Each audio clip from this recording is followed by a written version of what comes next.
Welcome to the Real Estate Investing Podcast, where we help you unlock your potential freedom through land investing, real estate investing, and entrepreneurship. Hey everyone, welcome back to the Real Estate Investing Podcast, discussing how we have never lost money on a land deal. I'm your host, Daniel Apke, joined again by my brother and business partner, Ron Apke. Before we get into the show, let's go over a question from one of our featured Discord members. Today's question is from Clay. Clay asked, when does everyone do the drone pilot flyovers? It feels like a waste of cash to do it during the due diligence period if I'm not sure the deal will pan out. How does the LIO community think of this? Yeah, very good question, Clay. And we're 100% on board with what you're saying. Like, you do not want to get a purchase agreement back and then send a drone. That is going to spend a lot of money on drones that you don't need to spend.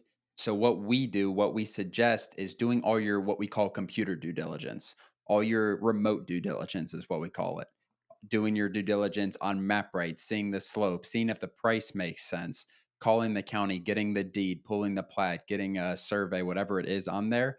And then once all that checks out, maybe getting a second set of eyes from Daniel or myself or someone in the community, getting a second set of eyes or opinion on it, bring it to our Wednesday call. And then if all that checks out, when you send a title is when we typically order drones in our business. Sometimes if you have a question like, okay, maybe everything else checks out well, but I just want to make sure this property is not wet. Like, it looks like it could be a little wet by satellite pictures. And then maybe you get a drone before you send the title. But what we do in our business is do all of our remote due diligence, send a title, and while we're sending the title, we'll get a drone. You do have to keep in mind, though, Dan, and a lot of people don't think about this, is you will get charged by title companies if you don't have a relationship with them and you just keep on. If you send 5 things to title and then drones come back and 3 of them, for whatever reason, you can't buy, they're going to charge you something for those 3 properties that you didn't buy. So keep that in mind. Absolutely. Great answer. Let's get into the show. How we have never lost money on a land deal.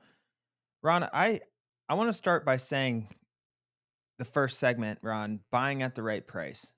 There's plenty of land out there. Don't force deals. A lot of this conversation is going to be surrounded about how we have to buy at the correct price. That's the number one thing we do to avoid losing money on a deal.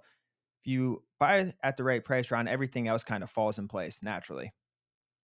For sure. And I think different markets call for different quote unquote right prices in relative to market value. If you're in a slower market, the right price might be, maybe you can go up to 45, 47% of market value and you can sell for, I don't know, you can sell for 8, 90, 95% if it's a hot market. But in those slow markets, guys, if you guys are buying for 45, 50% of market value, you're going to be surprised. You're going to have to keep dropping your price on the sell side. Then you might only sell for 80. Maybe something was wrong with the property that cuts some more margin out. Maybe you had to do something. I don't know exactly. And that is how you will eventually lose money on a deal. It's not necessarily going to be like everything went as planned. I just mispriced it. You're not going to, in this business, unless you're completely doing things the wrong way, you're not going to just buy at the wrong price and then sell. Like, something in between is going to go wrong, Daniel, in terms of something you missed in due diligence. But yeah, that's a good starting segment, I think. Yeah, and you usually know like when these situations arise, Ron, when you're forcing a deal, you usually know on the front end from doing your due diligence and doing the other things that something is off, whether the land is wet or it has a weird shape or the road access is questionable or the neighbor didn't let the drone pilot go out there. You usually know. And that's why buying at the right price covers everything else, Ron, because if you buy at 35, 40%, market value is obviously 100%, Ron.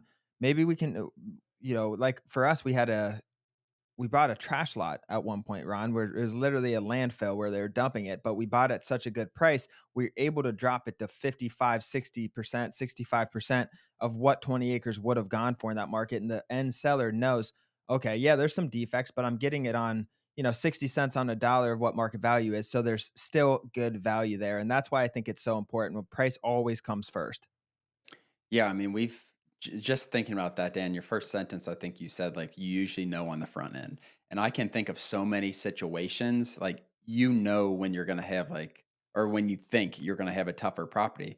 But then there's also times when you think like you're making a tight purchase, then you make 50, $60,000, double your money. So I also think about all the times we said no to deals and like maybe there's something there. And I'm sure we'll get into being a little more aggressive later in the episode. But it's back and forth. You want to be a little more passive, I think, when you're first starting this business, wouldn't you say? But you need to, like you said, doing the due diligence and buying at the right price. If due diligence brings up something that makes you question your price, get that price to a point where the deal just makes absolutely sense at whatever price. Or go back to the seller. If they say no, they say no. Exactly. It all comes down to risk, right? But let's go into that due diligence, Ron, because that's where we usually find things on the front end before we buy that eliminate us. I mean, the topic of this show is how we've never lost money on a deal. We've been close, kind of close to losing money. I mean, but we've had that spread to where we can just drop the price, Ron, and just sell it, liquidate it, get rid of it, right? We've had that. And we turn down a lot of deals. And if we don't turn down the deals, because of whatever reason, it's wet, it's sloped, it's whatever, we're negotiating down. And that's where you guys got to get really, really good, really, really experienced with. We negotiate a lot of properties down when the land is defective, when we find something else in due diligence. You know, we can bring that $50,000 property that would have been $100,000 regular market value, but something's wrong with it. And there's no way that property is selling for $100,000. It's going to sell for 60. So we're not going to buy for 50 if it sells for 60 to 70. We're going to drop that down and negotiate to 25, $30,000, and we're going to go in confidently, and we're going to go in aggressively, and we're going to give them our points, and we're going to close that, and we're going to buy that at 35, Yep. $30,000, whatever the situation is. For sure. And I can think of a situation recently that we just sold. And it was, I think we had it under contract at like $75,000 and it was 30 acres. It probably had like I don't know, 60-foot wide utility easement going right through the middle. And I'm not buying that for $75,000. And I told our salesperson that. He's like, what number works? And I said 45 to 50, somewhere in there. And then we ended up buying for 50. I didn't think, I'm like, okay, whatever. We'll pay $50,000 for it. I have no clue. Then we sell it for 110. And that's like where the money can be made. It didn't really make sense still looking back at $75,000. It was too much risk. Even though some people would love those numbers, buy for 75, sell for 110. But getting that down to 50, it's like, okay, whatever happens, happens. We'll be fine. Like, there's no way we sell it under $90,000. Is what you got to eliminate risk by getting at a lower price. Exactly, and it goes down to our first point, Ron, buy at the right price. So it goes through due diligence, you find something wrong with it, negotiate down or scrap it, right? If it's a property you just don't want, because if it's a wetland, for example, if it's just sitting in a Florida swamp and there's 0% chance someone's going to buy that, because you got to always put your mind in the future buyer's shoes, right? Who's going to buy this property? And that's what you have to look at. If there's no access to it, who's going to buy this property and at what price? You always have to look at it in the buyer's mind. We go down that tunnel. It's extremely tunnel vision, Ron, and we want to make the property work. We get extremely emotional about it. We get invested in it. We've talked to the seller. We made good rapport with it. Oh shoot, now I got to call them back and negotiate down. It's a hard thing to do, Ron, but we always have to. This business works because there's value to all three sides, Ron. There's value to us, there's value to the person that's selling, and there's value to the future buyer. And it needs to make sense for all three positions. And if one of those doesn't make sense, then you're not aligned and this business model collapses. You know what? Just thinking as you're talking, what I think gives people the most chance of losing money on a deal, and it's something I completely eliminate from my due diligence, is the seller doing due diligence for you. Is the seller telling you X with the property? The seller's telling you they should have 10,000 more dollars because there's a septic system that was put in there 20 years ago. There's one that we're actually funding or looking to fund right now with a mobile home on the property, and we got pictures and I'm like, and the seller's saying like there's no one there. I told them to leave 6 months ago, whatever it was. And this member's gonna do really he's gonna do really, really well in general. But like I told him, I think there's people in that property. And buying a property with people in a mobile home, it is not easy to go through eviction process in some states, especially. But my base point there, Dan, is listening to the seller to do your due diligence. Seller saying, "Oh, it never gets wet, but there's wetlands on it. You can see it. You get a drone pilot." Confirm your own due diligence. You got to take all the other noise out of it and lay out the facts. There needs to be facts lined up for you to review the deal and make a precise decision.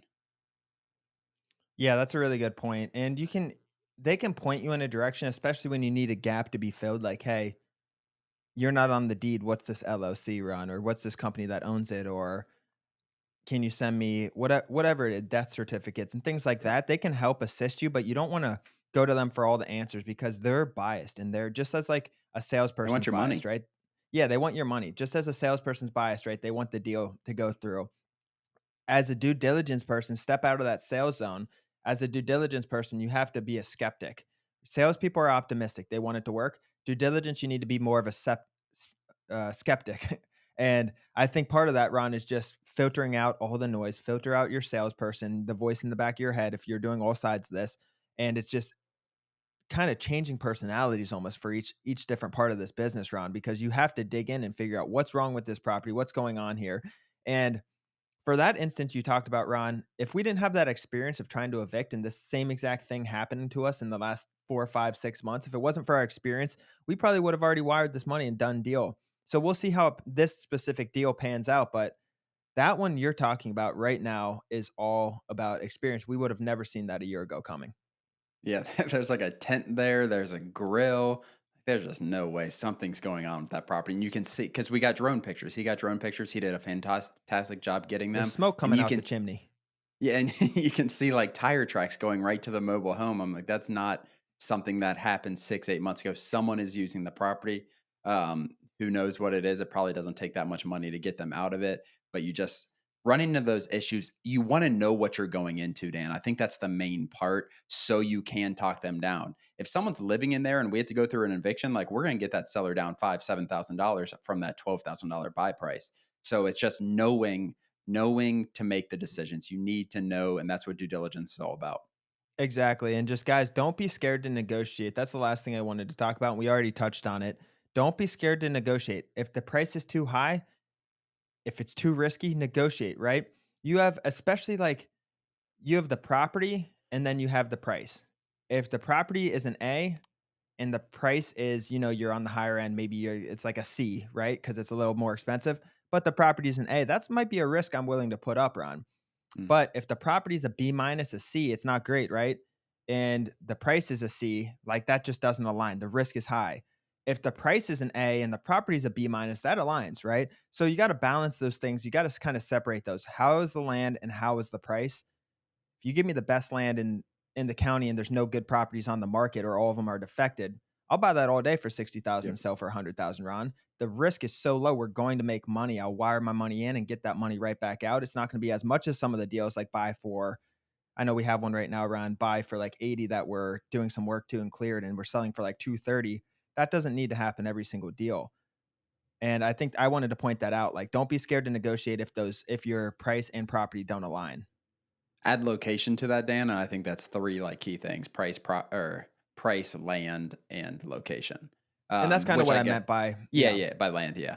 So by that prop. location, obviously, you don't want A land, D price, and D location. You're not gonna sell it. A land in the middle of nowhere might not be worth anything or might take a really long time to sell. But that being said, Exactly. I really like those kind of balancing. If you have like B if you're in a good location, it makes up for so many things and people will buy so much worse land in good locations. It's a really good point, and I like the way you drew that out.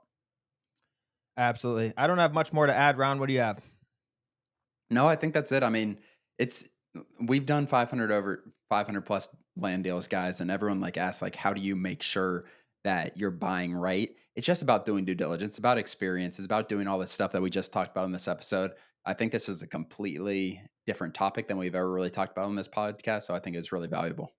As always, thank you for joining. Please do us a huge favor and like and subscribe our YouTube channel and share this with a friend. It really means the world to Ron and I, but more importantly, it could help change the life of someone else. Thanks for joining, and we'll see you next episode.